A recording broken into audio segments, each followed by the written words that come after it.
दोस्तों नमस्कार, मैं पंडित ब्रजभूषण शर्मा आप लोग के सामने एक बार फिर। दोस्तों आज जो मेरे वीडियो का थीम है, क्योंकि लोगों के अलग अलग विचार, अलग अलग सोच, अलग अलग बातें होती हैं और हर आदमी की एक जिज्ञासा होती है उसकी गहराई में जानने की, क्योंकि हर आदमी को बोलने का स्वतंत्रता का अधिकार है, चाहे वो अच्छा है बुरा है। लेकिन बोलने वाले को एक बात पहले जरूर सोचनी चाहिए कि अगर वो एक उंगली दूसरे पर उठा रहा तो तीन उंगली उसकी तरफ होती है। दूसरे में कमी निकालना सब में आसान काम है, अपनी कमियों को ढूंढना सब में भारी काम है। इसी कारण हम लोग परेशान रहते हैं। मैं आपको हर वीडियो में बता चुका हूं, मेरे वीडियो को इस पर जाइए कि आदमी परेशान क्यों है। परेशान इंसान अपने कर्मों से है, दूसरों के कर्मों से नहीं। उसके कल भी कर्म खराब थे, उसके आज भी कर्म खराब है। फिर बात आती है कि अगर एक मूल्यांक वालों का जन्म हुआ है तो वो एक से नीचे के सारे व्यक्ति क्यों नहीं है। और जैसे 1, 10, 19, 28 जन्म वाले व्यक्तियों का भविष्य अलग अलग क्यों होता है, ऐसे ही मूल्यांक 2, 11, 20, 29 वालों का प्रभाव अलग अलग क्यों पाया जाता है। आज इस रूप में आपको मैं विस्तार से वर्णन करने जा रहा हूं। एक मूल्यांकन का मतलब होता है सूर्य, और 10 मूल्यांकन का मतलब होता है सूर्य, और 19 का भी होता है मतलब सूर्य, 28 का भी मतलब होता है सूर्य। लेकिन आप ये तो देखिए ना कि जब सूर्य उदय होता है, सूर्य छिपता है, तो वो ये अवस्थाएं चारों अलग अलग हैं। एक बचपन की अवस्था, एक जवानी की अवस्था, प्रौढ़ अवस्था, एक बुजुर्ग अवस्था। तो एक व्यक्ति इन चारों अवस्था में एक से गुण क्यों कैसे दे सकता है, क्योंकि क्वेश्चन तो निकालना बड़ा आसान काम है। अब मैं इसको ऊपर बताता हूं। जब व्यक्ति 1 तारीख को, देखिए हमारे शास्त्रों के अंदर 22 दिसंबर के आसपास शुरू होता है उत्तरायण, 6 महीने तक 21 जून तक रहता है। उत्तरायण को 3 मौसम के भागों में बांटा गया है, सर्दी, बसंत ऋतु और गर्मी। इस समय में सूर्य का प्रभाव अधिक होता है, सूर्य का ओज अधिक होता है। जब सूर्य जो मकर संक्रांति 14 जनवरी के बाद, दोस्तों दूसरी बात मैं आपको बताता हूं, 15 दिसंबर से और 15 जनवरी तक सूर्य मरण अवस्था में होता है। मैं एक अलग हट के बात बता रहा हूं, क्योंकि सूर्य 12वें भाव में आ जाता है, मतलब धनु राशि में हो जाता है। और मकर संक्रांति इसलिए कही जाती है कि 15 तारीख को सूर्य मकर में आ जाता है। मकर में आने के बाद सूर्य की जो ऊष्मा की जो तरंगे हैं, वो उसकी किरणें मानव के लिए अनुकूल होती रहती हैं और हमारे को विटामिन डी की प्राप्ति होती रहती है। जिन व्यक्तियों का जन्म जनवरी, फरवरी, मार्च और अप्रैल तक होता है, वो व्यक्ति शारीरिक रूप से हर्ष पुष्ट भी पाए जाते हैं। अगर वो सूर्य किरणों का सहारा लेते हैं और विटामिन डी लेते हैं तो उनका जो स्वास्थ्य भी अच्छा पाया जाता है और सूर्य उनके लिए प्रभावी होता है और वो लोग कमांडिंग नेचर के। अब मैं दूसरी बात बताना चाहता हूं। 1 और 10, 1 जब तारीख होती है, जब सूर्य का उदय होता है तो उसका प्रभाव कम होता है। जब 10 पे आ जाता है तो 10 गुना हो जाता है, और जब 19 पे आ जाता है तो 15 के बाद सूर्य की गति कम हो जाती है। मैंने बताया आपको कृष्ण पक्ष और शुक्ल पक्ष, मावस से लेके पूर्णमासी तक और पूर्णमासी से लेके मावस तक। जब मावस पे चंद्रमा बिल्कुल अस्त हो जाता है और उसके बाद वो चंद्रमा की किरणें फूटने शुरू होती है, जैसे मैंने 2 नंबर वाला बताया, तो उसकी गति उसकी बढ़ती चली जाती है और उसको प्रभाव मजबूत देने लगता है। जब ग्रह के अंश कमजोर होंगे तब ग्रहों का प्रभाव अच्छा नहीं जाएगा, और जब ग्रहों के अंश सही स्थिति पर आएंगे तो उस व्यक्ति की मानसिक स्थिति अनुकूलित बनती चली जाएगी। दोस्तों मैं इन शब्दों के साथ थोड़ा आपको ग्रहों के बारे में बताता हूं। जब दोस्तों आप देखिए ब्रह्मांड में बैठे हुए ग्रह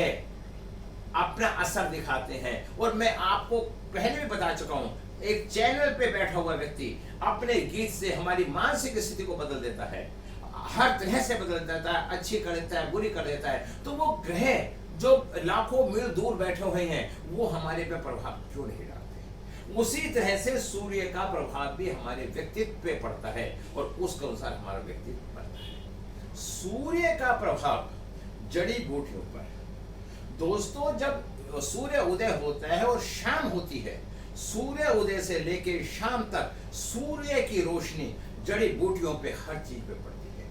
तो तो उन जड़ी बूटियों पे जब उसकी ऊष्मा की तरंगें पड़ती है तो वो जड़ी बूटी पक के तैयार हो जाती हैं, और वो जड़ी बूटी जब व्यक्ति को मिलती हैं तो उससे व्यक्ति की बीमारियों का निदान होता है। अगर आपको ध्यान हो, जब राम लक्ष्मण जी मूर्छित हो गए थे तो डॉक्टर जो थे हमारे उस टाइम, उनका नाम मुझे ध्यान नहीं आया, सुधांश जो थे, उन्होंने क्या कहा था, अगर ये जड़ी बूटी सुबह होने से पहले आ गई तो लक्ष्मण जी जिंदा हो सकते हैं, अगर सुबह होने से पहले नहीं आए तो मैं इन्हें नहीं बचा पाऊंगा।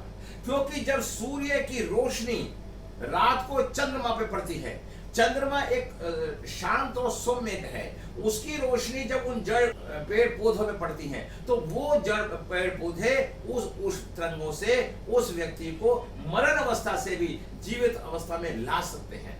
वो जो सूक्ष्म तरंगें होती हैं वो तरंगे व्यक्ति को जीवित करने में सहायक सिद्ध होती है। इसलिए कहा गया था कि अगर सूर्य उदय से पहले जड़ी बूटी आ गई तो लक्ष्मण जी बच सकते हैं। तो दोस्तों मैं यही आपको बताना चाहता हूं और इन्हीं बातों के आधार पर समझाना चाहता हूं। तो दक्षिणायन क्या होता है, 21 या 22 जून के बाद आसपास जो शुरू होता है, दक्षिणायन 3 मौसम में बन जाता है, सर्दी, शरद और दक्षिण मानसून। इस समय में सूर्य का प्रभाव कम हो जाता है।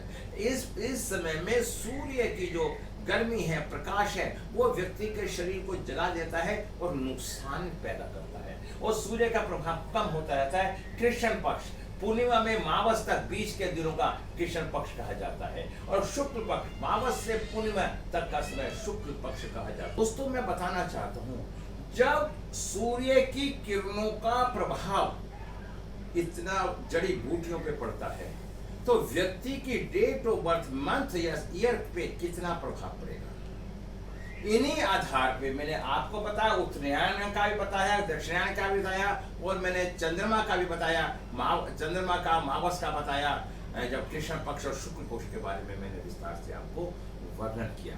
इन्हीं तथ्यों के आधार पे हम कह सकते हैं, जब सूर्य उदय के समय किसी व्यक्ति का जन्म होता है या प्रातकालीन में होता है तो रात्रि में होता है तो उन पर चंद्रमा की गति का प्रभाव होता है, और दिन में होता है तो सूर्य की गति का प्रभाव होता है। तो आप ये भी देखना, गुस्से की मात्रा में भी बच्चे के प्रभाव पे असर काफी पाया जाता है। किसी व्यक्ति का जन्म जब 1 तारीख को होता है तो 15 दिन के बाद जब उसका दिन चालू होते हैं तो वहाँ पे सूर्य की तरंगे, चंद्रमा की तरंगे जो होती है, कृष्ण पक्ष और पक्ष, वो घटने शुरू हो जाती हैं, तो उसका प्रभाव कम पड़ना शुरू होता है। तो इसी तरह से 1 से 10, 10 से 15।